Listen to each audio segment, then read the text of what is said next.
Somebody takes a break. Gentlemen, 1 minute. Please, you don't malign anybody. Don't malign anybody. Adam, you were taking conclusion salaries. And somebody takes a break. You need to comment the person. In conclusion, I will not allow you to relate Randy on this program. Randy in 1 year. We can't even hear you. Randy in 1 year has done better than as a result of the TV. Randy Abe in 1 year has done better than there are thunderstorms and missiles being thrown in the sea. Randy Abe in 1 year has done far better than the entire PPP government. Give me 1 minute to wrap up. You are shocked at the mess left behind. So, wrap it up. I was very happy when Fifi spoke about rehabilitation. Nobody is attacking. But decided deliberately to leave out the amount of money that they expended in rehabilitating the cocoa farm. Has done in 1 year. As a matter of fact, Cocoa Board contracted $350 million to rehabilitate 156,000 hectares of cocoa farms. Fifi Boafo and his administration decided to rehabilitate only 40,000 hectares. And the rest of the money, they top. That have to be investigated. Now, if Abusia for yemo bibia akwaba na yem founder yem platform we eso. In fact, entro de ni twa ya papa na former public affairs, right? Head of public affairs Edem Cocoa Board Fifi Boafo ene watini baby nka ene Edem Agbana Ketu North member of parliament Wachire Bosumi Edue Moburu Samson Solomon Owusu director of communications Edema UP United Party Alam Kwajuchira Mantini Party ene ononso wachire Fifi Boafo se ampa udin tra yenso yenimdie yeka abusia asema mekai ana conversation course na Dr. Zato eti honum bi na Zato point min kasanye yiride na otum se ntro no edo so se no kore no nti na wakana no atum e na ohwe de ekoso na ni na New Day Roland Walker the morning show yi so e na sanse wekusi abusia wanhwe bi wa ha ho but unyan ha ho sa this is the time I was away the ohwe na ti se no munchire mu esanse very interesting very interesting Edem Agbana in fact NDC more ade papa in fact NDC for more the men Samson Alam Kwajuchira Mantin in fact Solomon Owusu wa ben papa mihu communicator sebinani ati anadwuma bobil our yes strategic ti say Solomon Owusu da owrawe na adwuma bobil yanko tie conversation ni na Cocoa Board farmers price reduction and hon sensem na yekoba yebeto aso ediama kira wadwen wo comment section nim this communication wing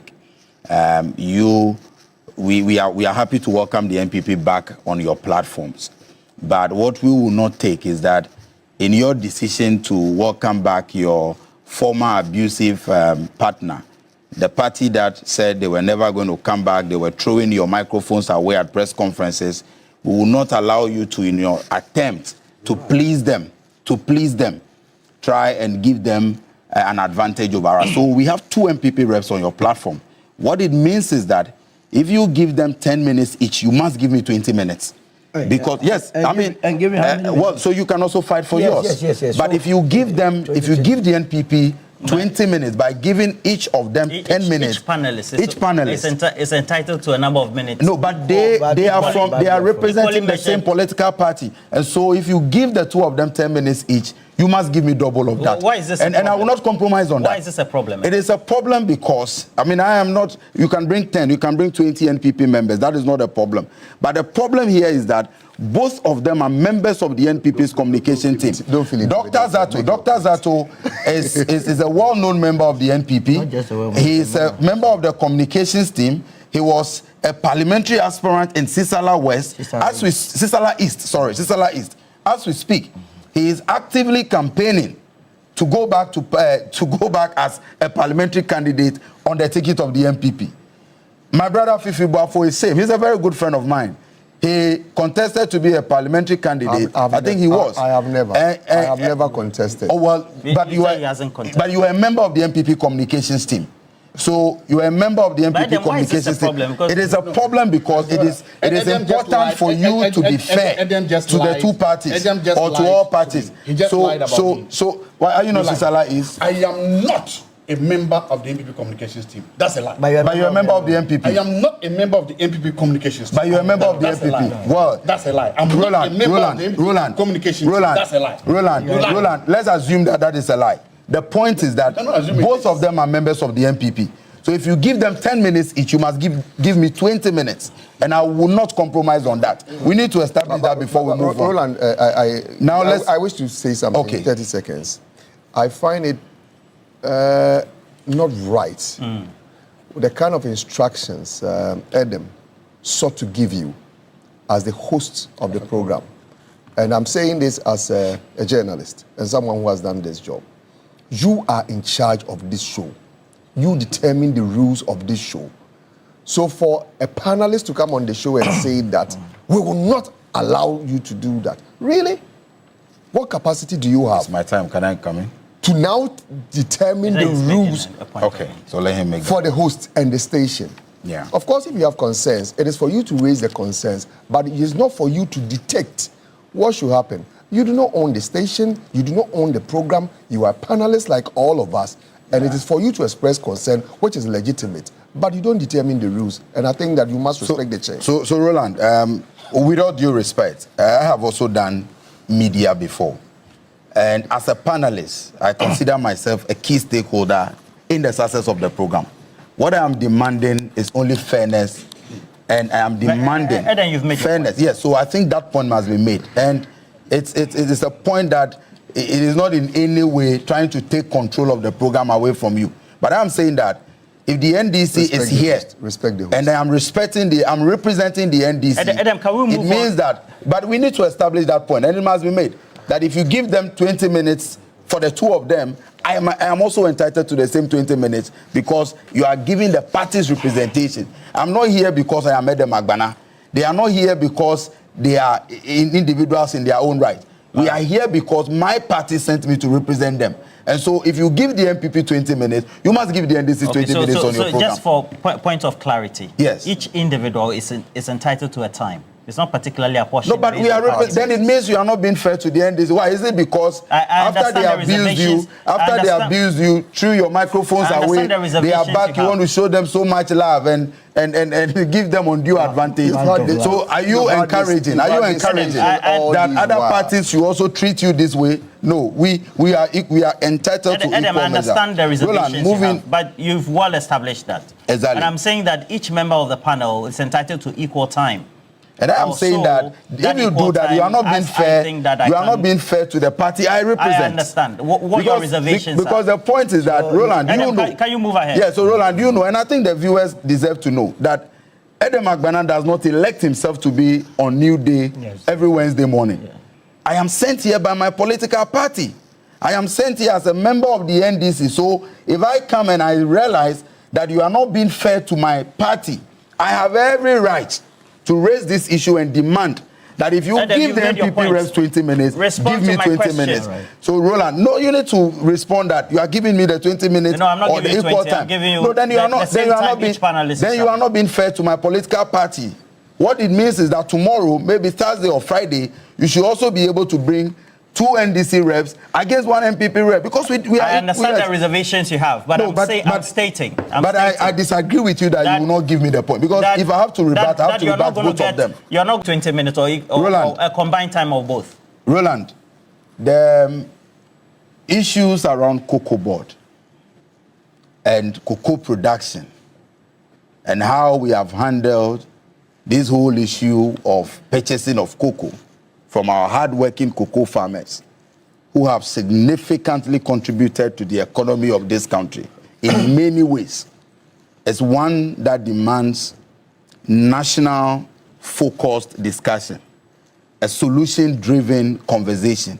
And I am happy that His Excellency President John Dramani Mahama has taken the lead in telling us the future of Ghana in relation to how cocoa beans will be purchased, whether they will be processed here or they will just be purchased and sold out there to the international market. So Roland, President Mahama and the leadership of Cocoa Board, leadership of CMC must be commended. Roland, before we even answer the policy issue of the direction of Cocoa Board, it is important for us to give a certain history as to why we are where we are today and why there is this conversation and why we are even having this conversation. To do that, there are a number of things that our friends in the NPP have put out that we need to set the record straight. Which are those things? Number one, they create the impression, and even yesterday in Parliament, the impression was created that 1 million cocoa farmers are suffering or will be affected by the decision of the government to reduce prices for the remainder of the season. And that figure cannot be accurate. Roland, for this season, Cocoa Board projected to buy about 650,000 tons of cocoa. Out of that 650,000, over 581,000 tons have already been bought. There was an issue with the issue of the remaining ones, which will be affected by the current price, by the new price that was announced last week, only affects just about 10% of their projection.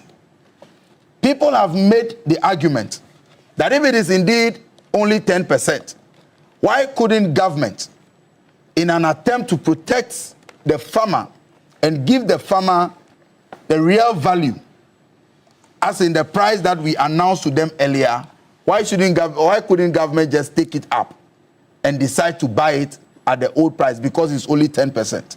Now, when you do that, it will be a terrible economic decision, because what would then happen is that because our neighboring countries were now buying cocoa at a cheaper price, instead of dealing with that 10%, which is actually less than 80,000 tons, what you'll be dealing with will be an issue of smuggling from those other countries into Ghana, so reverse smuggling.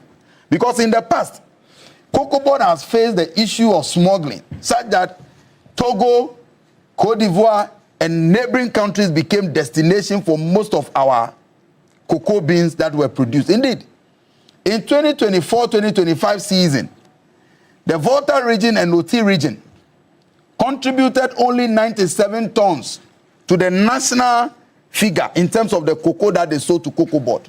Only 97 tons. But because for the 2025-2026 season, the prices that Cocoa Board announced, and for which about 90% of the beans were purchased, was way higher than that of our neighboring countries, you had a situation where Volta and Oti regions now contributed about 2,500 tons. Why that leap in just a year, in just a season? Because the farmers got a price that was better than, so there was a disincentive. There was no incentive to now smuggle their cocoa beans into neighboring countries. So when, for the sake of that 10%, you decide to still pay a price that was unprofitable, that was unrealistic, what you do is that there are about 1 million tons that we are told is in Cote d'Ivoire and other countries around us that they are not buying. And yesterday I was watching a report by some international media about the same problem.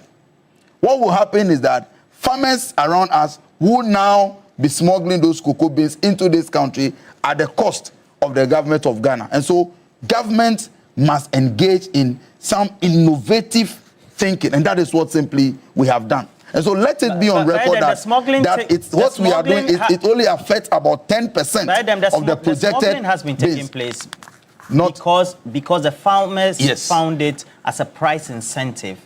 If the price was better in the neighboring countries to send those products there, and that's the mere reason why. So today, if they don't find the price in Cote d'Ivoire a big incentive, then they will be discouraged from sending their beans there. That's precisely the point. Okay. And so the point I am making is that because the price that government announced earlier, for which they used in purchasing 90% of the cocoa beans, was so competitive, our farmers did not engage in smuggling.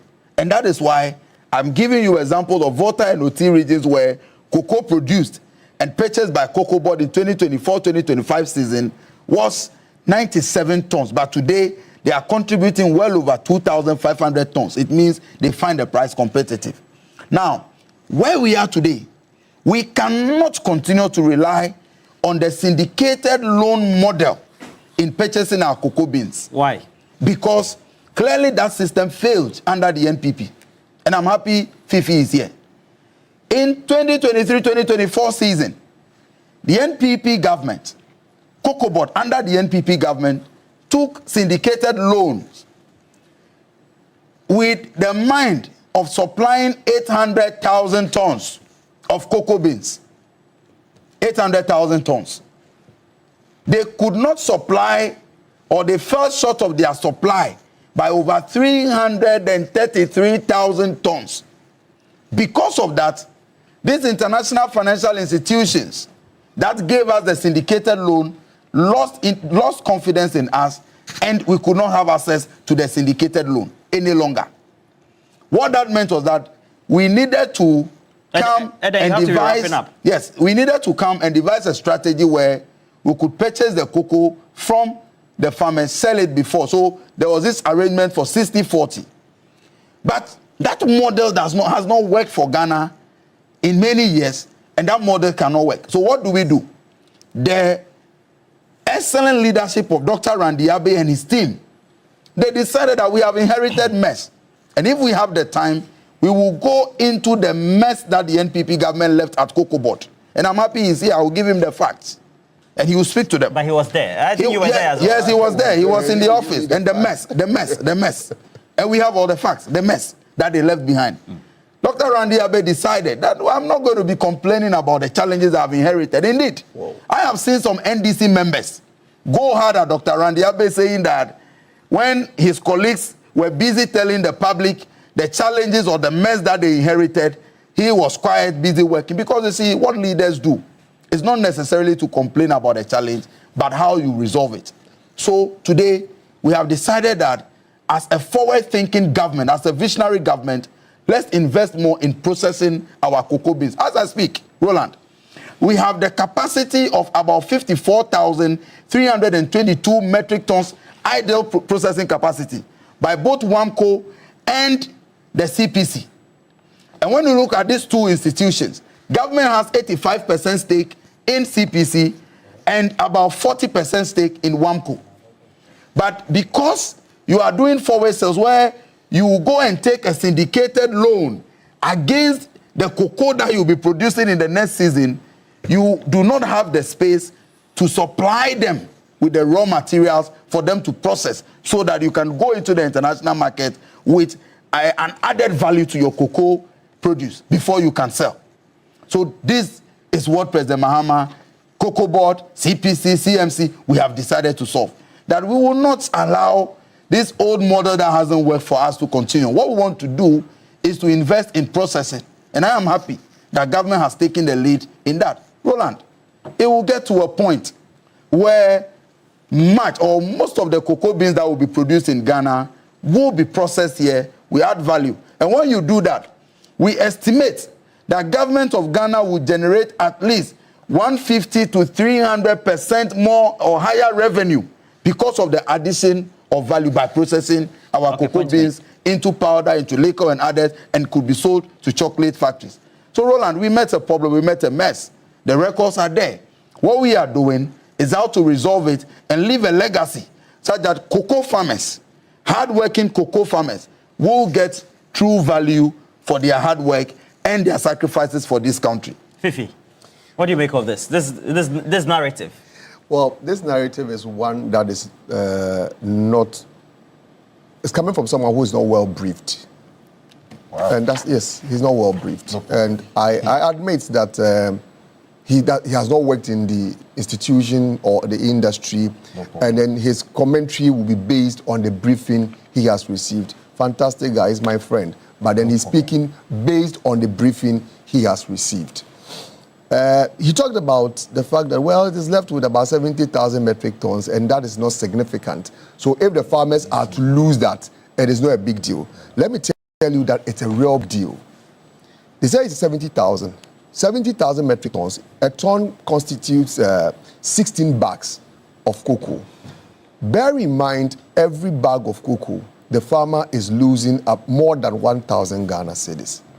So if you do the calculation, the farmers will be losing about 120 million. That's how much? About 1.1 billion. That's how much farmers will be losing. Ghana cedis? Yeah, Ghana cedis.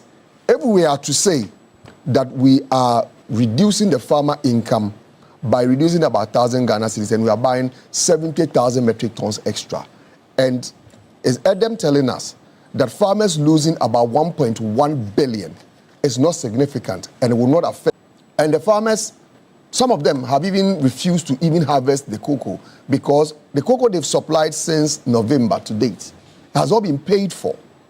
So there's no energy or the enthusiasm on the part of the cocoa farmers to even go and harvest this cocoa they have on the trees. So if you say that farmers losing 1.1 billion is not significant, I beg to differ. I think that it is a matter of importance. I love the idea that he wants us to get into the conversation about what we seek to do going forward and not to continue talking about the problems the industry has suffered over the years. Except to say that the suggestion by the president in terms of the processing is one that does not address the issue. It does not address the issue because the president said we are to process up to 50% of our cocoa locally. Our cocoa, at the time the NPP took over, we were already processing about 23%. So it's not a case that we do not process our cocoa locally. We're already doing about 23%. At the time the NPP was leaving government, we were processing about 42% of our cocoa locally. So if the president say that we are to go up to 50%, granted we even get to 50%, it's just by increasing it by 8%, how significant would that be? And how would that impact on the industry? That is why I say that it does not address the problem. The processing the president is talking about, what type of processing is he referring to? Is it primary processing? Is it secondary or tertiary? Already what we are doing is largely primary. Of course, it has some value, but comparatively, the chunk of the resources within the industry is in those who are doing tertiary processing.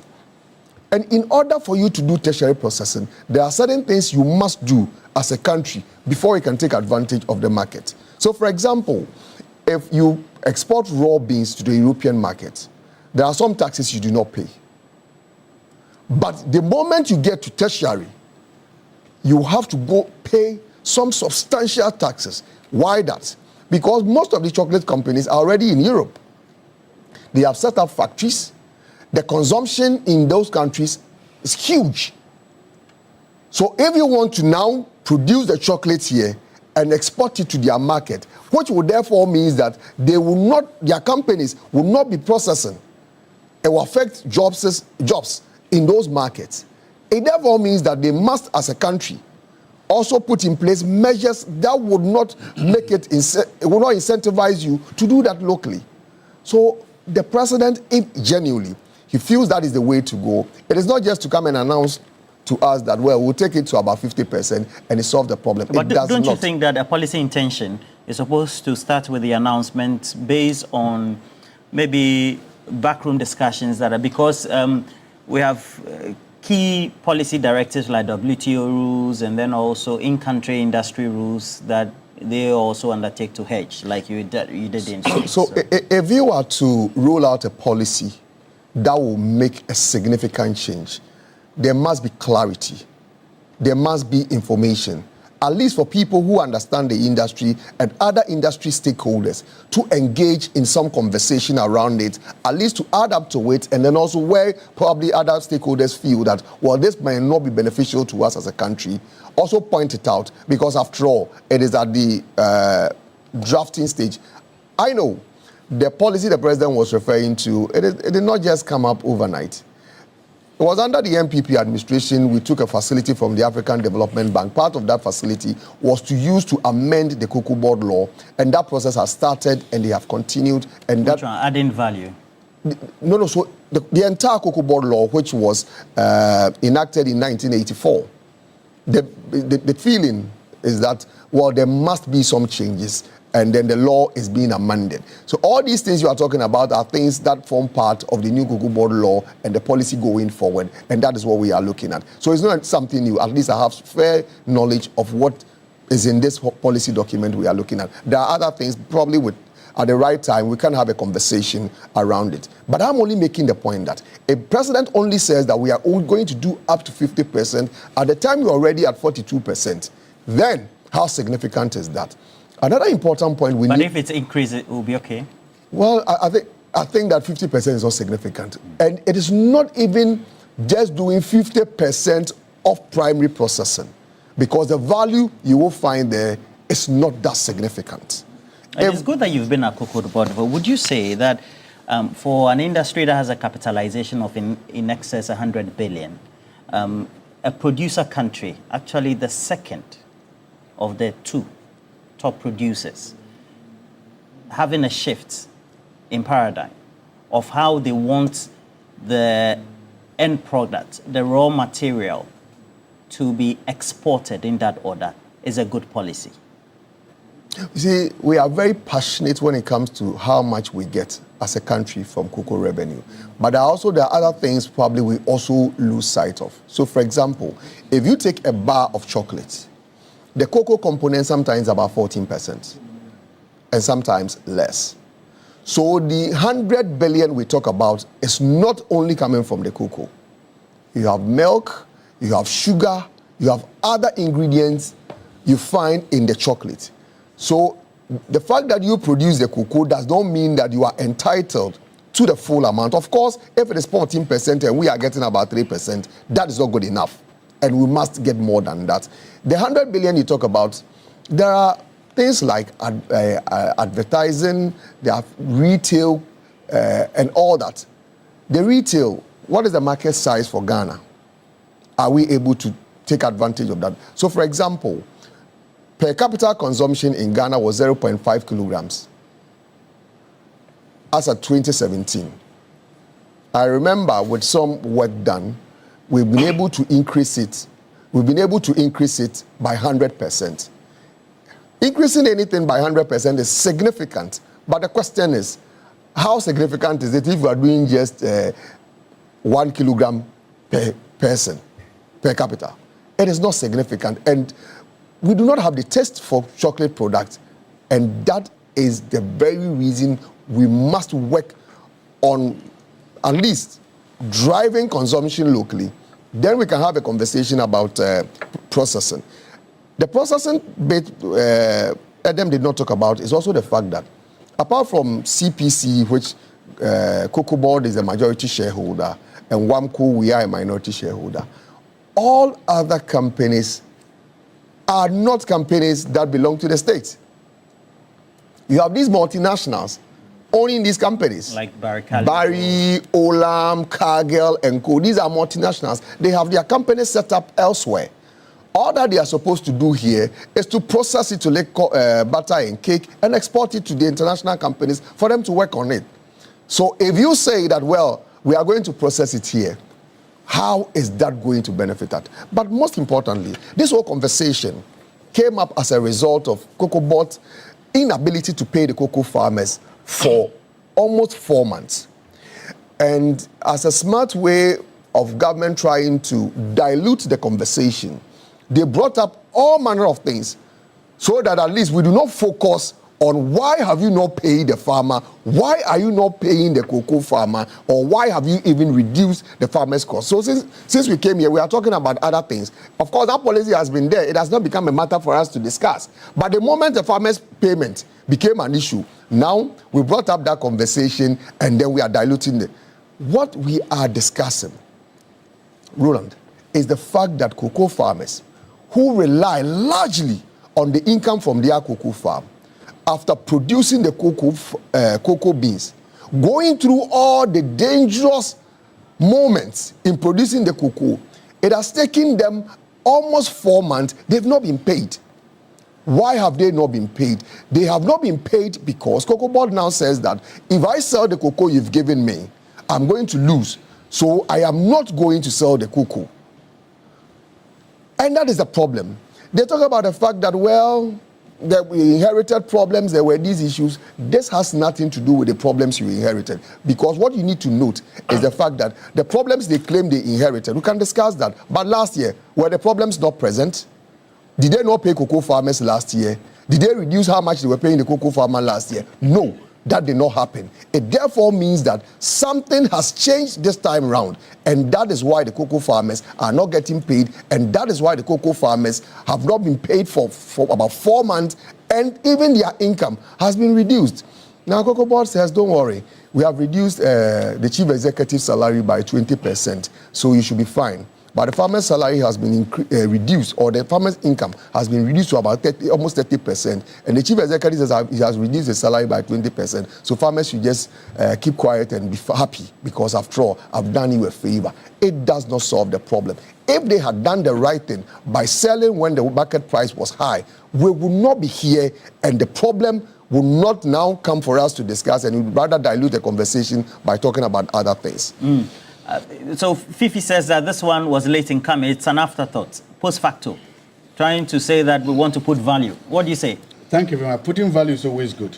But I want to start by clarifying some misinformations and some innuendos that are made here. Misinformation and innuendos. And outright lies. And outright misinformation. Innuendos and outright lies. And outright lies. And outright lies. Paddle against my very good person. I was not brought here this morning by the New Patriotic Party. Who brought you here? You, TV3. Okay. And I expected at least you would have told Edem that. I expected you would have told him that you, TV3, brought me here. TV3 invited me here. Okay. Who brought you here? My party sent me here. Okay. And who brought you here? You brought. Exactly. So we brought everybody here. Exactly. No. But what I mean is that you didn't. So as you said, no, you didn't bring me. He said his party brought you're saying that you didn't come under the auspices of the party. Yes, they didn't bring me here. No. So I thought you should have said that, so that we will know. Because if you, I cannot. And secondly, as I've said, I am not a member of the NPP communications team. I cannot go and steal somebody's job. I'm a senior lecturer at the University of Ghana. That's true. I'm not a senior lecturer at Queen University. I cannot go and steal somebody's job. If I do that, I'm stealing, and that's not fair. So those things are very important. That we should put them that and get it done. Good. This morning, I want us to look at, and that is that how over the years, SOEs in Ghana have been governed, have been managed and mismanaged. That is the bane of the problem we are sitting on right now. There's a reason why whenever a government comes in, there's a jostling for people to get jobs with these SOEs. SOEs were originally established by the colonial government and by the early government of Kwame Nkrumah to serve two primary purposes: a political nation-building purpose and commercial purposes. The idea was that, especially at early independence, because we do not have any vibrant private sector, we should use the state to achieve what later became a champion referred to as the commanding heights of the state. Kwame Nkrumah saw state-owned enterprises as vital to his state-led socialism and development. Over the years, we've come to abuse them very much because of two main reasons. State-owned enterprises have become a political football. And whenever you are the leader of a state-owned enterprise, you realize that no matter what you do, there's a government and a political party to support you and to cheer you on. There's a government and a political party to clap for you even when you are going wrong. In the private sector, if you do wrong, shareholders and also management may vote you out, may remove you. But in the political sector, precisely because the appointing authority thinks that if you are removed and you are not there, it looks like a slight rejudgment of the appointing authority, either the president or the minister, you are protected. And that is why we keep seeing them. That's why we keep seeing that state-owned prices accumulate huge debts, they misbehave, they misperform, and they engage in all forms of maladministrations, but people go to their defense. And you can see that over the last two, maybe look at it. The first was when Gold Board made the laws. We saw that there was a huge political party, and we come in to defend them. And there was another huge political party out there going after Gold Board for what they did. Today, we are seeing a similar thing here. Here is a CEO who has dropped the ball. He is a CEO who has demonstrated by everything that he's in to the neck. He is a CEO who has demonstrated that he doesn't have the competences what it takes to manage this. But all we are seeing is that the chorus of praises and everything coming up. It goes to tell us, if you are a CEO of a state-owned price sitting somewhere today, how does this deter you? And you look at what is happening at Cocoa Board now. How does it deter you? Are you afraid that if you do a similar thing, your job will be at risk? Are you afraid that if you don't perform very well, you're going to be at risk? So, precisely because it kind of gives a free will to everybody and all those in the state under price to do, because they seem not to be anybody being held accountable for the actions that actually be taken. Mr. Boafo made a point. You inherited problems. Yes, governor, when you come to government, you inherit liabilities, you also inherit assets. We agree with that. Everybody will tell you, the previous government will tell you that when they also came in 2016, they inherited problems. But in 2015, you do not cut down prices of cocoa. Why? Despite all those problems. What did you do in 2050, in 2025 that made you keep your promise to the people? And why didn't you do the same thing to keep your word to the people? You see, when we do these things, when you promise cocoa farmers, it's a sacred pledge for the government. And then when you feel like this, whether it's 1 million people affected, 2 million people, everything else, it goes to erode what is called trust in government. So when you ask why is it that citizens don't trust governments and citizens don't trust politicians, it's because they have seen a lot of this over the years. Government saying one thing and doing the other thing. When you erode trust in government so much, then it becomes difficult for people to believe you when it is hard times, for people to believe you when they're supposed to do the right things. And that's what I'm saying, that we need, governments need to be able to make sure that in order to get trust in citizens, you must behave very well. Two, there's something else happening. We shouldn't also look at the cocoa board case in isolation. And we shouldn't look at cocoa farmers in isolation. I made this last week. Every farmer in this country seems to be suffering and going through a problem. On my way here, I had rice farmers in the Volta region. Paddy rice packed in the canoe. I've already talked again, and I'll talk again about maize farmers in Sisala East, maize farmers in Tumu, in Wallenja, in Kong, and in Nangwandron, all places. We've talked about rice farmers in Upper East. We've talked about poultry farmers here. There is a reason, there's something that is happening. There's a mismatch somewhere. That as economic indicators are doing better, inflation is coming down, interest rates is coming down, fuel prices are down, everything seems to be coming down. Farmers seems to be suffering. Something is missing in that formula. And I think that it's important that policymakers sit and say, what are we getting wrong? How come as the country is doing better and the microeconomics are getting better, farmers are getting poorer? How come as the microeconomic indicators and analysis are getting better, farmers are going toward bankruptcy? How come as all this and there's food glut in the place, the food what's the name? People, the number of percentage of people with food insecurity is rising. Unless and until we are able to get a handle of this, it's going to reduce investment in the farmers, among farmers. And we've already seen it. Because if you're a cocoa farmer, you're taking this hit, about $1 billion taken out of the sector, it tells you that next year some of them may not invest as much as they are doing. If you're a rice farmer in Volta region, I'm sure there are some of them in your constituency, hear them, right? Are there rice farmers there? If they're taking a big hit, it means that they may not be able to invest to increase production. If there are maize farmers in Sisala East now, already most of them are going hungry, most of them are going bankrupt, they cannot recoup their investment, they may reduce yields. So it means that going forward, we face a bigger problem. I won't be surprised to see that percentage of people with their food security rising. Government needs to sit down and look at a broader policy, both about farm gate and about how to protect our farmers. There's no country in the world where, even the richest of countries, where you just leave farmers like that to the vagaries of the market. There's no country like that. Every country comes out with creative policies to what? At least guarantee and protect the minimum farm gate prices and take the welfare of the... We have thrown our farmers to the wolves. We've thrown our farmers to the... That's the wrapper for me. And it's not happening. So please, whatever we do, I want to appeal to the president and the government, help us to make sure that our farmers' welfare are taken care of and that at least the farm gate prices promise, they get it. Thank you. Solo, matters have come to a head. He's complaining the chief executive is not right up to the tax, and then Fifi says that briefing is inadequate, the facts are not right, and the policy is haywire, so to speak. But Edem says that putting value, the new short to medium-term policy direction is the way to go.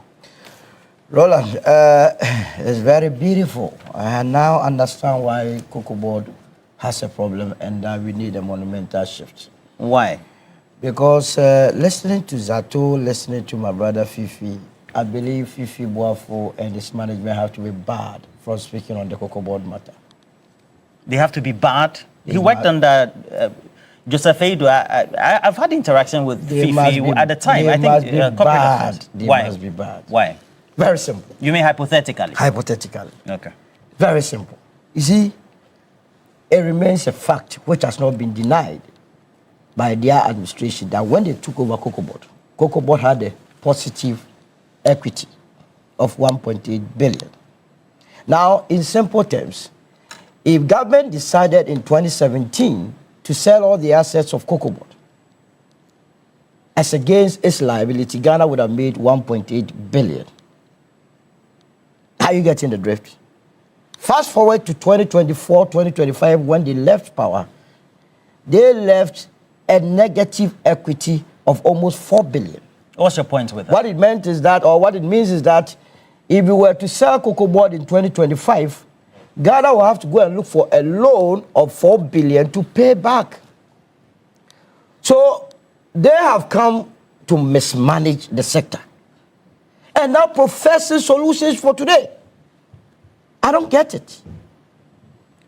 That you that went there and mismanage the sector wants to profess solutions for us, it's not going to happen. Why not? It says their numbers were better. Which better? Which better numbers? Which legacies? The place was a total mess. Really? Messy situation.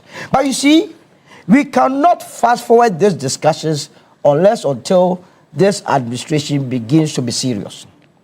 And they should be serious about what? They must be serious as governors of the country, going after those that messed up the situation.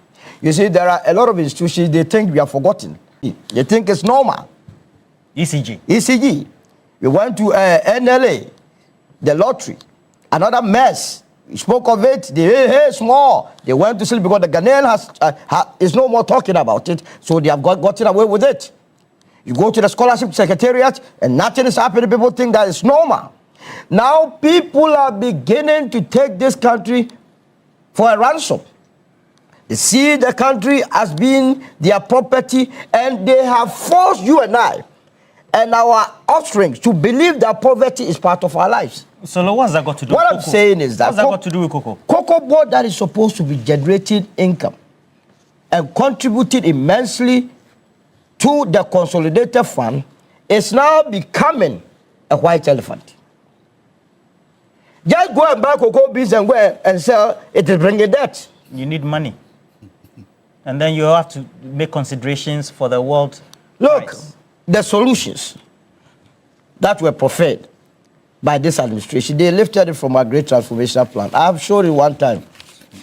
It's here. These are the solutions. Abolish existing external loan syndication, okay? Deepen private sector participation in cocoa. Conduct a comprehensive review of the cocoa sector. Consolidate the balance sheets. And then you say they should add value as well. And the value, you understand. And as well as taking out political appointments at Cocoa Board. You see, when you go into several international meetings and you are meeting your partners, they come with their best shots. People that understand industries. It is only in Ghana that we vote for a political party, and all of a sudden, state-owned enterprises have to be changed and political parties have to fuse in there. But that's what we've always done. And that is bad. That is why we have a negative equity position there. Look, when Cocoa Board was established, its primary objective was to be processing the beans here. And here I disagree with you once again. No, that if we are... That's not correct. What is not correct about it? No. So look, and Fifi, listen, we will not allow Fifi... Have you guys met on... No, Fifi is a friend. Let me tell you. I will not sit here. I'm taking notes, I'll respond to it. Exactly, but I'm only drawing his attention. No, but what I will not... Listen. Let's set some ground rules. What I will not take is that Fifi will make himself cocoa expert on this table. He's not an expert in cocoa matters. Okay, let's not go into people's integrity. No. He hasn't questioned your integrity. No. If I am saying something, he says it's not correct, then it means he's coming from a point of an expert position. And I'm saying he's not an expert. Okay. But he's worked there before. It doesn't matter. He's not. He was a public affairs director. When he's giving information, he comes to tell us. He's not an expert. He's not an expert in research. He's not an expert in anything. Let's not what I'm saying is that, you understand, if you begin, Cocoa Board, if you read the law, PNDC law 81, that establishes Cocoa Board, as a key objective is to, first of all, produce the cocoa and process it. Because if that was not the objective, then why did we even establish the Cocoa Board in the first place? We were being short-changed by Cargill and the USC in the 30s. For which reason, by 1947, we decided to form Cocoa Board to deal with that matter, so that we can process it to disable these foreigners from taking advantage of us. If you go to a country like Brazil, is Brazil not a leading cocoa producer? They are among the top 7. Guess what? Brazil processes 93% of its beans to do other things. So what makes anybody think that it's a difficult thing? In any case, if you are starting the processing or value addition from 50, it means, and adding on every year at least 8%, by the time they are done, they would have gotten to about 66% of processing, which is a good thing. Because what is happening is that on the international market, it's not as though all of a sudden prices drop. It is engineered. Those that are buying our cocoa, they have serious researchers. At any given time, they know the levels of production that will be coming out of Ghana and Cote d'Ivoire.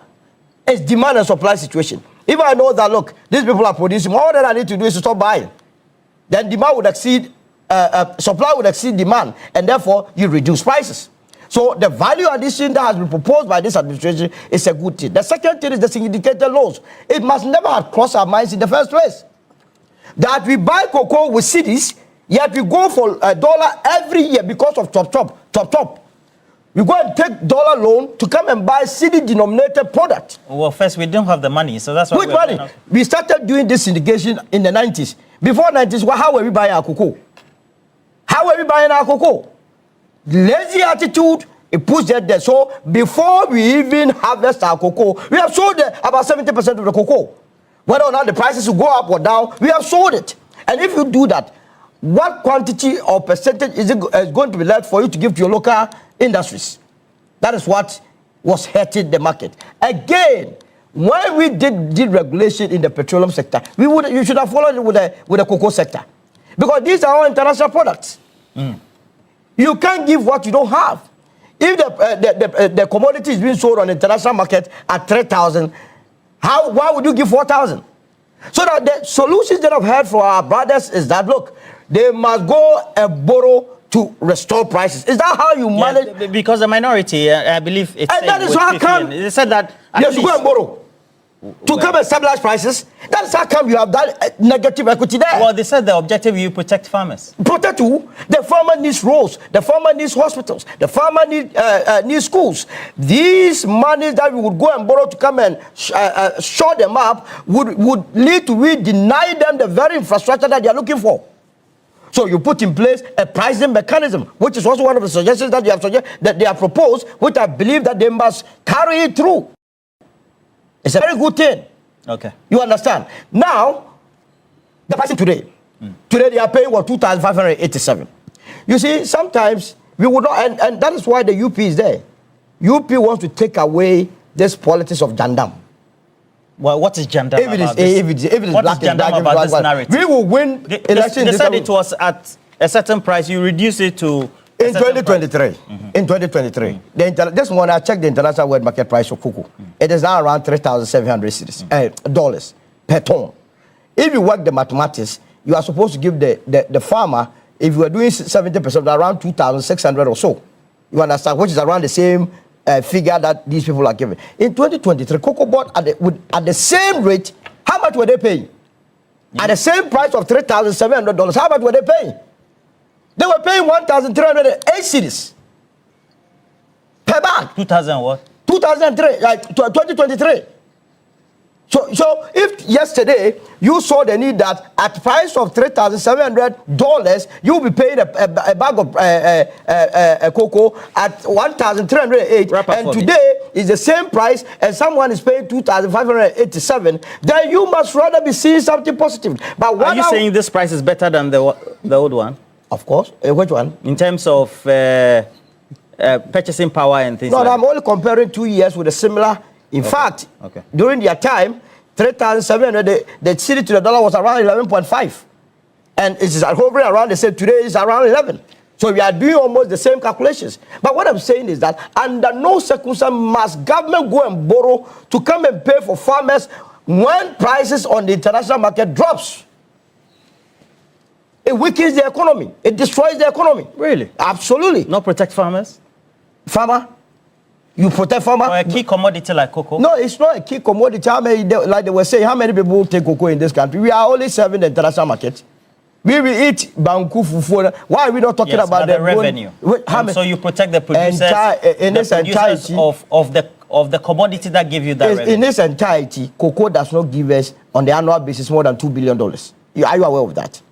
But it's an excess. You take also a look at the value chain, etc. No, but we don't capitalize on the value chain. We only sell the raw beans. So we only make $2 billion from cocoa every year. If you combine the other food crops and stuff, we are doing way better. Okay. So what I'm saying is that the solutions that have been preferred, what we must make sure happens is that they actually do the implementation. Because what is going to happen is that with the announcement of these solutions, those that are buying our raw beans will begin to think twice, they will stabilize the market, and then we go and sleep. Once you go and sleep, then the matter comes back 2 years later. We must insist that the products will be processed this time around. We must insist that there will be a pricing formula this time around. We must insist that politicians will not be, we will not be sending politicians to our best institutions to just go and mess it up. We must insist that Cocoa Board, there is private participation in the running of Cocoa Board. This is the only way, as a country, we can make headway. Point made.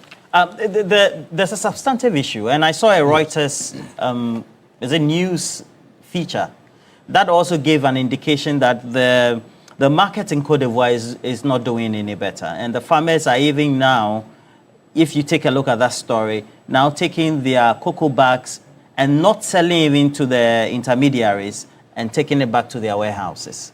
So the subject matter about top producer, second top producer, and we need to take a look at that as well. How do we do that within this sort of conversation? Yeah, so Roland, just before that, allow me just a minute or two to deal with a number of issues that my colleagues on the panel have raised. Fifi began by creating the impression that, in fact, there's something wrong with getting briefing on any subject matter. I mean, no.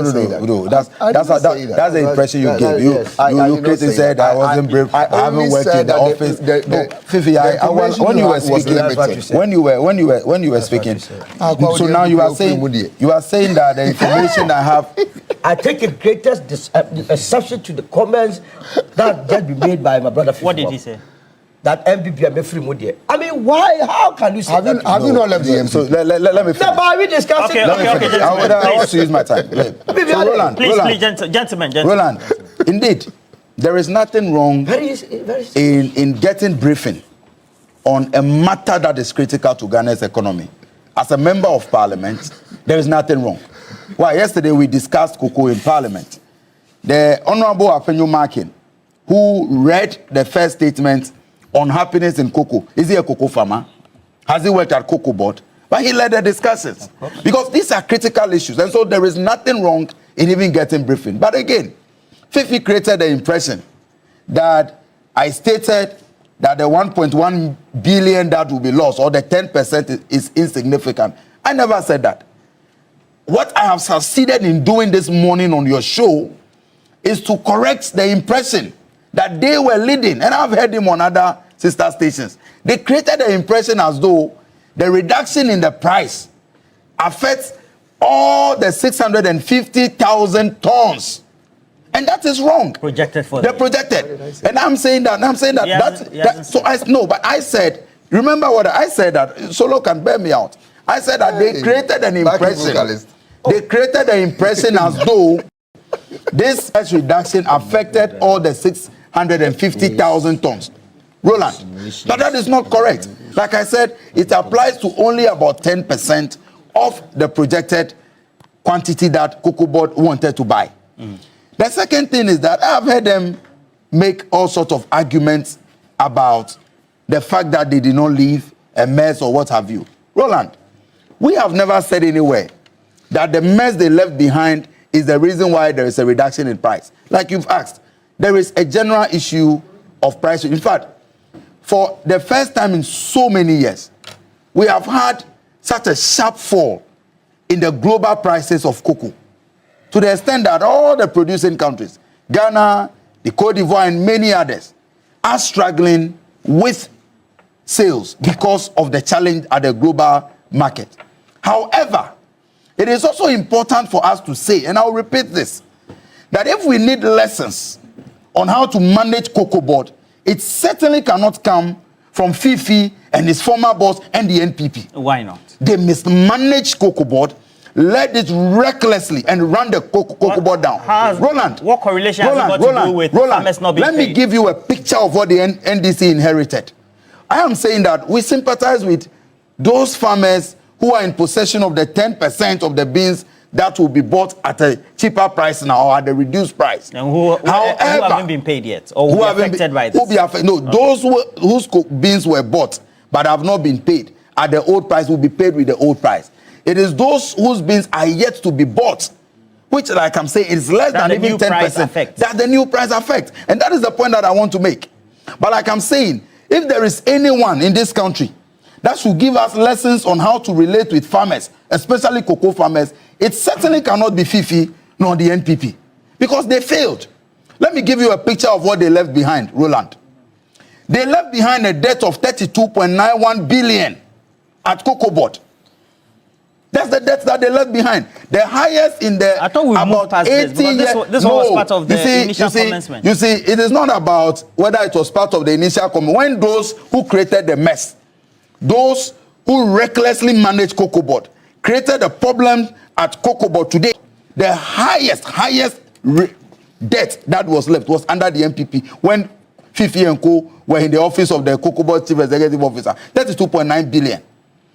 Cocoa Roads, do you know that they left a debt of 26 billion Ghana cedis? And when they signed, you know, when you look at some of the contracts that they signed in relation to the Cocoa Roads, to the extent that they even signed contracts that when these contractors raise certificates and in 90 days, Cocoa Board is unable to pay, they will now pay with interest. Go and check all the other road contracts given in other sectors and tell me where else that we've made any reckless decision as this. And so, to a large extent, I agree with Solo that some of them, Fifi and Co, the former CEO, his son, and others who are speaking, who are moving from one station to other, it is because the clock of accountability has not yet caught up with them. We believe that when we subject the administration to any forensic audit and let the people of Ghana know the mess that they left behind. No, I know that investigations are ongoing. I know investigations are ongoing. I know investigations are ongoing. I also know that it is better to do a meticulous job and get your watertight evidence than to be in a rush. I know investigations are ongoing. So they've mismanaged Cocoa Board. Again, they have created the impression that Dr. Randy Abe is not capable of managing Cocoa Board. What is Randy's crime? In fact, the kind of mess that they left behind at Cocoa Board, that Randy is cleaning up, the work he has done in less than a year, none of their chief executives have been able to do that. And I'll show you a few things. Roland, they've raised some points, some not on this platform though, about this 20% pay cut. In fact, he has even raised it and telling us that the 20% cut when farmers are losing revenue is insignificant. No, for me, that decision by the top management. The farmers rely solely the decision by top management. On their earnings from the decision by top management to cut down on their salary, to take a pay cut, shows that we have passionate, compassionate human beings in charge of Cocoa Board now. At the time that we had crisis, 2023-2024 season, what were they doing? Go and look at expenditure on their board and expenditure on their management. As we speak today, when you go to Cocoa Board, in Cocoa Board pools of vehicles, you will see the cars, the vehicles that Dr. Opuni used, he left behind. But when his boss took over, they decided to buy brand new cars. And they took, look, the mess that they created, the likes of Fifi do not have the moral authority to come and talk to us about management of Cocoa Board. We shouldn't be going personal on the subject. I'm not going personal. I'm saying that it's my friend. About when the and I'm saying that he is attacking a pay cut. And I'm saying that somebody in charge says that there is a challenge. Somebody in charge believes that there is a challenge. Let me sympathize with the farmers. Let me take a pay cut of 20%. If you will not applaud them, you shut up. Because at the time you were in charge, and there was a challenge, there were crises.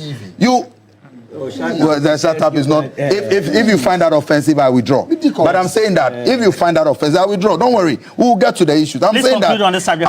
I'm saying that in conclusion, Roland, if you cannot thank I commend Dr. Randy Abbey for agreeing to take a pay cut of 20% because there are crises which has nothing to do with his leadership, but with the mess you created, and you never took any pay cut. You left with all your cars, you left with all the machines, and all of that. If you cannot commend him, you will keep quiet because you will sound ridiculous in your attempts to criticize him for taking a pay cut. When you were in charge, you decided to raise your salaries, you took no pay cuts, you spent more, and you were not sensitive to the farmers. Roland, the cocoa farmer today knows that the NDC better serves their interests. What happened under them? Even spraying of the farms, fertilizers, they decided to cut all those other incentives to the farmers under their rule. That's a lie. Today, we have brought those things back. Everything we have said here, everything we have said is a lie. Roland, and one of us will tell us everything we say is a lie. He says it's a lie. No, it cannot be. Your producers will find. Your producers will find out that there are videos when under the under NPP. Even fertilizers sent to the farmers where they wrote not for sale, they cancelled the not and had for sale. Why? On many occasions, we've discussed cocoa on this platform. Yes. 2023, 2024, there were crises. They couldn't pay the farmers. Who even introduced that buyer financed model? Is it not them? Because when they took the loan and they could not supply to meet the quantity, the syndicated loan couldn't come. It was under them. So if today they have become preachers of whichever financial model, we will not take it from them. We sympathize with the farmers and we are assuring them that as the price will adjust in the international and the global market, we will continue to raise it. But let me also make the point finally, Roland, that today, even with the reduction in the price, the cocoa farmers have better real income than under the NPP. I've heard people use or make arguments with cement, for example.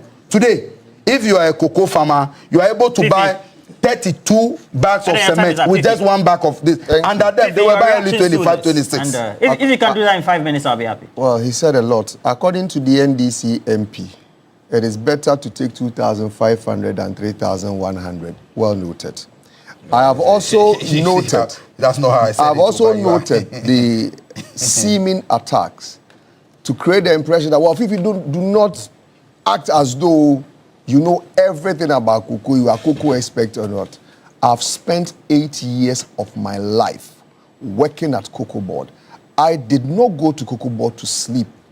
I took time to learn and understand the industry. So I do not speak out of guess, out of experience, built over 8 years, and I know what I'm talking about. I do not want to get in personal conversation as Edem tried to do, but at least I can say that Joseph Boafo, as chief executive, used the car, the Land Cruiser Dr. Puni bought, used that car for the entire 8 years he was chief executive of Cocoa Board. Today, we are being told of 4 brand new Land Cruisers that have been bought, over 100 pickups that have been bought, which are for operations. Let it for operations. Well, of course, Boafo was taking it to his girlfriend. For operations. Please allow me to make my point. I listen to you. The last time they bought but so cars have been bought. Cars have been bought. As for boy, he was taking it to church. Operation. Randy still drives his personal car. Okay, so those cars were bought for operations. You said they bought new cars. For staff, go around the country. Edem, please allow him when you were talking. Don't create the impression that Randy bought 100 pickups and he's driving. And when you were talking, yes, but he was also interjecting. Let me also draw attention to something my friend Solo said, and he interestingly he said that just after saying that Fifi cannot claim to understand the cocoa industry, and what did Solo say? He said, well, he went to 2023 and realized the price was 9,000. I never said 9,000. Okay, what figure did you use? I used $3,700 as per ton. Today. That's what you used that figure for today. No. And then use a figure for 2023. I am here, so ask me. I'm giving you the opportunity. Go ahead. He's a lawyer, so he'll respect your rights. It has nothing to do with law. If we are doing comparative analysis, yes. Today, the international world market price of cocoa is 3,700 per ton, as I checked. Yes. Now, this was the same, what do you call it, price per ton in 2023, with an exchange rate of 11.5. It is not the case. So let me proceed. Let me proceed. No, but you have not. Solo. Allow me to proceed. So he made that analogy. All right. Are you going relating it to the current exchange rate? I am making the point that in determining cocoa price. Yeah. Allow me to make my point. You land in Arabis. Don't go there. Know where you are going. You go. All right, you give me the same. You will give me the direction as to how. All right. Thank you very much. Fifi, please go ahead. Yes, you have the liberty. Yes, in determining cocoa price, what you rather do is one, you come to a conclusion on your weighted average. At the weighted average, you achieve it, one, taking into consideration the sales you have made over the period. You also take into consideration the discount on the light crop beans, and also take into consideration rollover contracts, if any. And based on that, you come to the conclusion. No, wait a minute. He was making the point that, well, MPP was getting X amount at the time, and they did not give the farmer, and they are getting X amount today. Is that not an argument in the public domain? Wait a minute, the reference he made to 3,700 does not even come in at all. Why does it not come in? Because at the time of determining cocoa price for 2024, 2025, 2026. No, I'm talking about 2023. Wait a minute. I am talking about today because you are discussing two issues. Would you allow me to talk? All right. Thank you very much. I'll allow him. At the time, you see, cocoa price had already been determined by August last year. The year ends September the following year.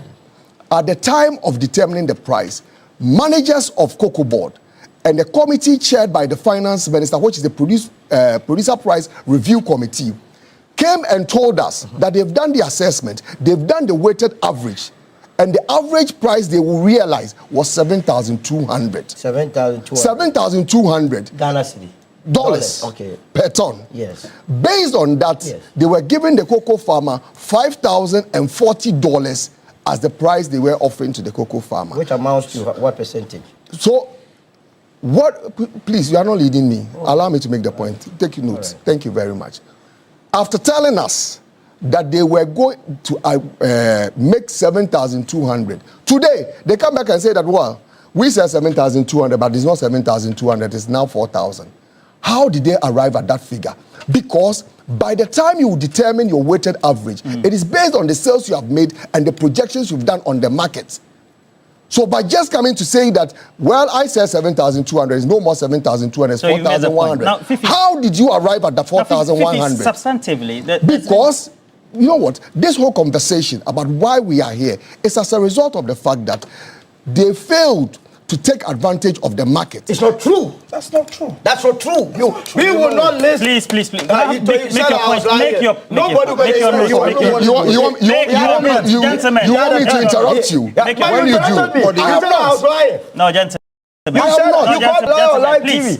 I have not. So allow me to make the point. This is a lie, a fat lie. Yes, you've established that it's a fat lie. So you will show us why it's a fat lie when your time comes. The people who, when they determined the price, as said, was 7,200. Today, are telling you 4,100, and they say that there's nothing wrong with it, and the price has changed. How did it change? You do not determine price based on assumptions. You determine price based on sales made and projections. What are you saying? Would you listen? Would you listen? It's not assumption. Solo, would you listen? But you are educating the masses. Assumption, what's the difference? No, please. Go it's assumption that you make to arrive at the assumption is not based on your figment of your imagination. It's based on data. But what you are saying, but you are making projections. It's assumption. All things be equal. Put their mics off. The needless interruption will not allow us to make a conversation proceed. Please put their mics off for me. Okay.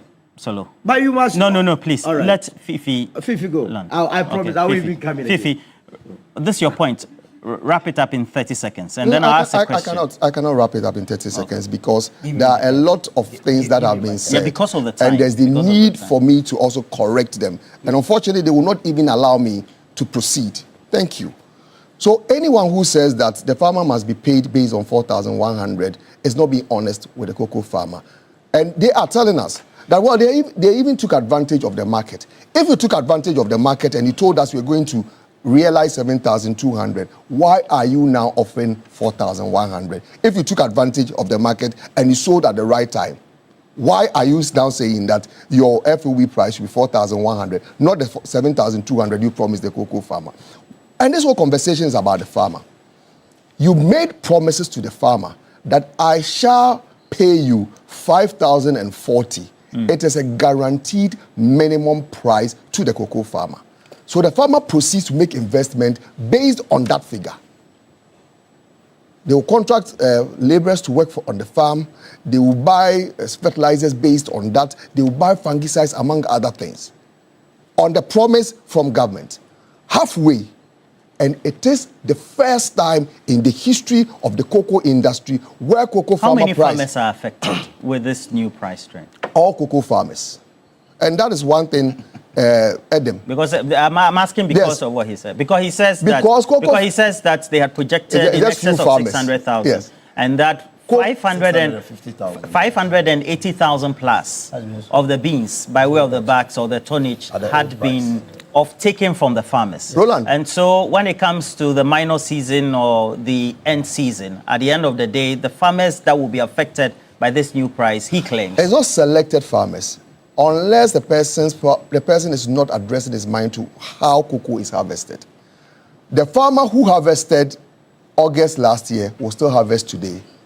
It's the same farm. It's the same farm. Same farmer. It's the same farmer. Because if I harvest a part of my crop, the main crop, September last season, I'll be harvesting the light crop this time round. So you do not say that because you've bought a certain quantity, so it is some selected farmers who will be affected and others will not be affected. And Edem also made some comments I thought that you should also correct, and perhaps if you glean from your numbers when you were a cocoa board, you know that this negative equity position and then also the positive equity position of cocoa board, whether it is pre-2017 and then pre-2025. And because you say you were privileged to be there for 8 years, perhaps you can address that. He talked about that they made that your administration made I'll address all those concerns. And you bequeath them negative equity for cocoa board. The persons who talk about better managers of cocoa are the persons who are not paying cocoa farmers for continuous 4 months.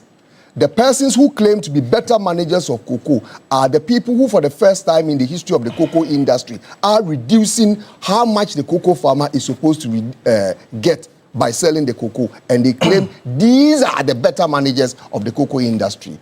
It's as if cocoa board, when NPP took over in 2017, it was all rosy, everything was perfect. They bequeathed to the NPP administration at the time 19.6 billion. 19.6 billion in 2017. It's not true.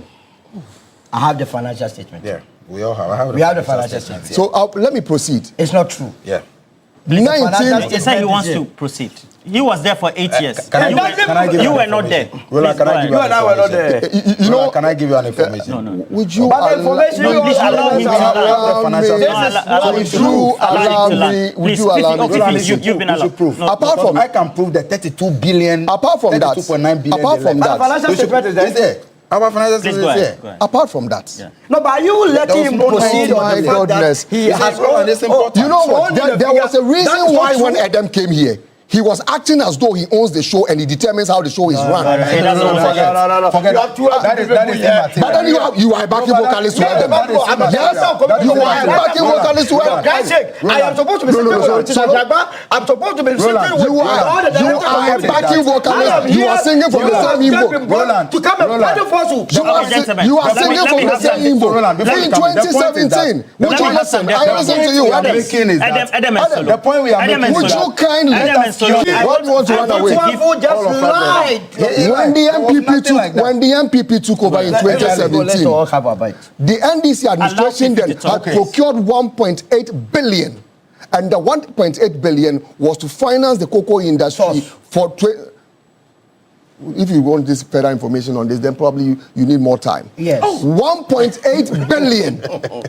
To buy cocoa for 2016-2017 cocoa season. By December 30, there was not one Ghana cedi available to the new managers of Cocoa Board. And Cocoa Board had to go to the Bank of Ghana to raise a facility to finance the cocoa industry. That is not true. And these persons are here now claiming that, well, that is the better management of cocoa. What you said, is that a response to my question about whether the arguments in the public domain about the negative equity of Cocoa Board there are a lot of things that have been said. Equity of Cocoa Board pre-2017. So, is that the response? So let me give you a direct response. The direct response, please, the person is asking a question and you want to ask a further question. Please. Why? Are you the host? No. So allow me to make the point. Thank you very much. Please go ahead. In 2024, the NPP then projected that we're going to raise 3.2 billion from cocoa sales. By the end of the season, we had raised 3.9 billion from cocoa sales. So if they are talking about debt, how the $700 million, what was the effect on the finances of Cocoa Board? And they are only making reference to debt. They are not making reference to the fact that by the end of that year, you had a revenue of 3.9 billion. Does it not take part of? Please. If you want to turn the whole show about yourself, then please go ahead and do so. So you go. No, it's needless. All right. Thank you very much. Please go ahead. So, when you talk about debt, it is equally important that it's actually not debt, it's actually liability exposure. And your liability exposure, when you bring in your revenue, because we are talking about buying juice sacks, we are talking about buying other industry input. So the money that came in, what did the money go into? The last thing, let me say this, the last thing the NDC should do is to start talking about how Cocoa Board money has been used. Because if the truth come out, the kind of expenses, what monies have been spent on by the new managers. You mean currently, over the last 12 calendar months? You have this information, you are not telling the people of this country. Allow him to talk. No, but it's serious. But you see, we are building a nation. You have your time. All right. Yes, Solo talked about deregulating the cocoa industry. I think that is a very fantastic conversation. I know his boss. When he was part of the NPP cabinet, it was one of the things he raised. Who is his boss? Honorable Alanche Martin. It is a position he holds. I share a different view, and of course, I'm entitled to hold a different position to that. That suggestion, which the NDC is now pushing, for me, I believe that is going to push the farmers to a point where, if we are not careful, we will reduce cocoa farming to all other cash crops or all other farm produce as we have experienced over the years. Because cashew, for example, you have a situation where at the beginning of this season, the price may be, say, 100. Halfway the season, the price drops to 30, and there are no mechanisms there to cushion the farmers. And if that should happen, the question you should ask yourself that, do the farmers have the capacity to be able to absorb the shocks if they do happen? And I believe that the farmers are not at the stage where they can do that. If you go to a place like Ecuador, for example, where they do large-scale cocoa farming, the farmers can manage such a situation. In our case, where the farmer, the average is about 2 hectares, the farmers do not have the capacity. One of the things the NDC did in 2015-2016 was to say that the farmers were going to get seedlings to rehabilitate their farms that were affected by cocoa swollen shoot virus disease. The evidence is that when the farmers were given the opportunity to do that, they lacked the capacity and could not do that. So when the NPP took over and started rehabilitation, we had to go to the aid of the farmers in helping them do that. I think they have demonstrated over the years that before you can get into the conversation about deregulation, there must be some capacity building, build the farmers to a certain level before you can introduce such a policy. Because you do, the reality is that the farmers may end up leaving cocoa farming entirely. And I do not think that that is in the interest of the did it affect Cocoa Board when you were there? The domestic debt exchange program. Yes, Cocoa Board had some arrangement with some banks. And then I think at a point they had to renegotiate it over a period of time, and that's what happened. My time is up, unfortunately. Let's work. No, Roland, no, you are not being fair to me. No, my time is up. It's not me. No, you can shortage that because you were rudely interrupting and you don't allow the conversation to proceed. He spoke the mind of How can I speak his mind? Just like Edem was speaking your mind. Just like Edem was speaking your mind. Oh. You are 2 MPP. I am representing. Please. No, my time is up. Editorially. Producer. No. Let's 10 minutes. About the debt. You can't bring 4 people here. I think you and Fifi have 2 chances. No, producer. They should give us time to talk about it. You cannot favor the MPP. So what can we do? You cannot favor them giving him second round. Okay, Dr. Zato. You cannot. No, they say 1 minute. I should give Dr. Zato 1 minute. Okay. They are speaking to me, so don't worry. Thank you very much. Thank you for the opportunity. Shadrach too is here. I'm really Shadrach says that 1 minute to Zato, and then nothing for you. I'm really thank you. That's good. I'm really grateful. I'm really grateful for that 1 minute. One, either by acts of commission or omission, farmers are worse off under this government. They need a solution to deal with that. They have to do that too. We should look at the cacophony of bad decisions that the CEO has made.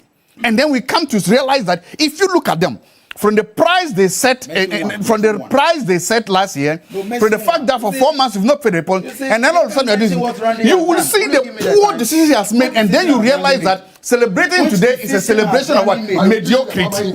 We should not reduce that to wet because Cocoa Board deserves better and should do better. You see, there is something that happens whenever you were still taking salary at Cocoa Board as spokesperson for Napo. You were not even going to the office. No.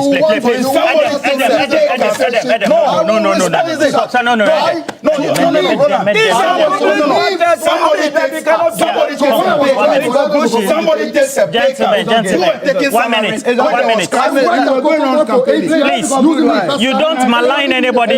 Don't malign anybody. Edem, you were taking Cocoa Board salaries. And somebody takes a pay cut. You need to comment the person. I will not allow you to Randy on this program. Randy in 1 year. We can't even hear you. Randy in 1 year has done better than as a result of the TV. Randy Abe in 1 year has done better than there are thunderstorms and missiles being thrown in the sea. Randy Abe in 1 year has done far better than the entire PP government. I'll be giving 1 minute to Randy Abe. You are shocked at the mess left behind. So, wrap it up. I was very happy when Fifi attack Randy Abe and about rehabilitation. Nobody is attacking. But decided deliberately to leave out the amount of money that they expended in rehabilitating the cocoa farm. Has done in 1 year. As a matter of fact, Cocoa Board contracted $350 million to rehabilitate 156,000 hectares of cocoa farms. Fifi Boafo and his administration decided to rehabilitate only 40,000 hectares. And the rest of the money, they talk. That have to be investigated. Now, if you want to look smart and fashionable. Yes, enti wankasa se wahu se de nima esitie. In fact, ene Owusu Fifi Boafo Dr. Nepo no one na asem Dr. Kwame Dr. Ngwayi Kufo. In fact, ene watrese he knows a mechanism theory, but a better practical as a winning. In fact, Dr. Zato Ocean and Ninguasiano reto honumna. na top notch. Solomon Owusu wayɛ adwuma sono. Edem Agbana wayɛ adwuma sono. These are the people yehia mu Ghana. Omudie ni odin ene no kwaredie ebewura Ghana yɛ politics mu. Omudie ni odin ene no kwaredie ebewura Ghana yɛ politics mu. Because nipa bi wo hono ma waye na adwin se oba yin obidi tro.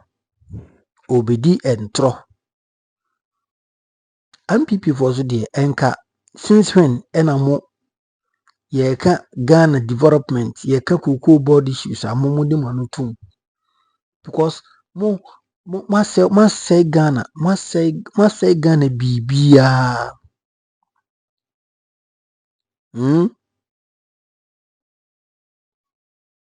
Me see say Ghana bibia.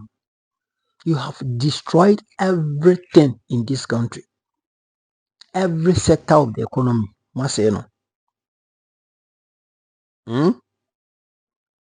Every sector of the economy. Say no.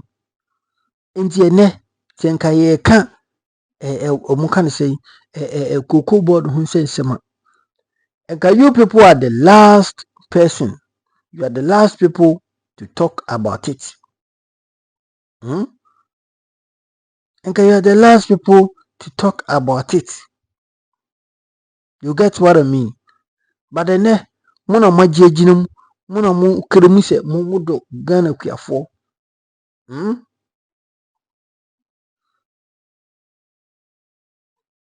Abusiafo NPP for mambo for, because we gave them the chance, we gave them the time, we gave them everything. Yedi bibia sha omu nsa okromu ha no omu ntimi anye. Yedi bibia sha NPP for ensa okromu ha no omu di yempoa esan di yeden esan di yomu hu yie. Omu di yempoa esan di yomu hu yie. Ene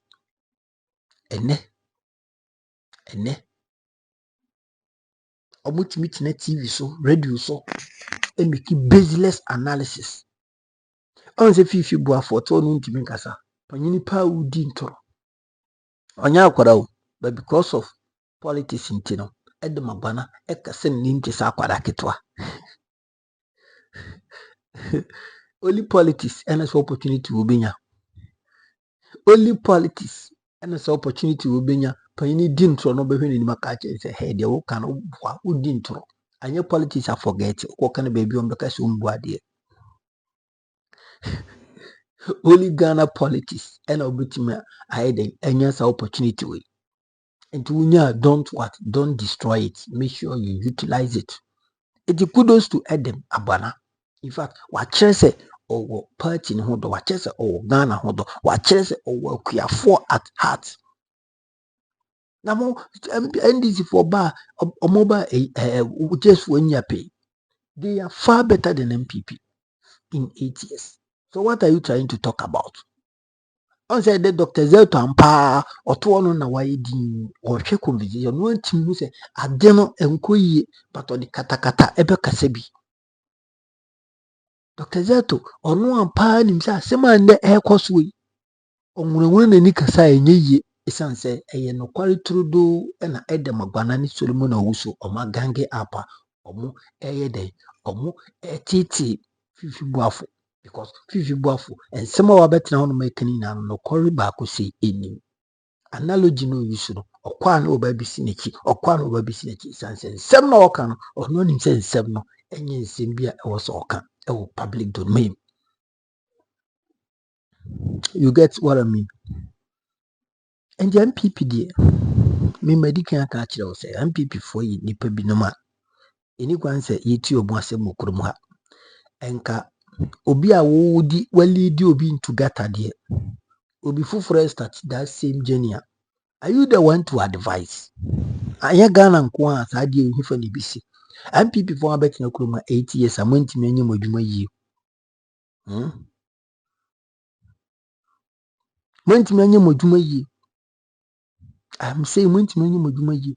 Na ene party foforo aba NDC fo ato mbo ase ehihye niema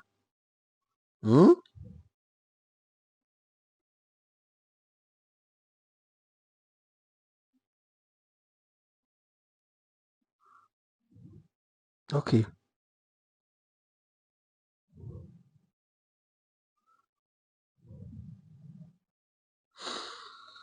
What I say? Enti abusianfo mamuntie NDC NPP fo yasem.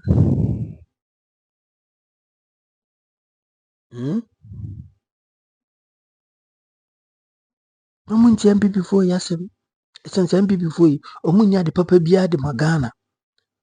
Di omuni mane so mo aba na mo abeyi omo ho yi na mo ayeden na mo adibi na mo kọ.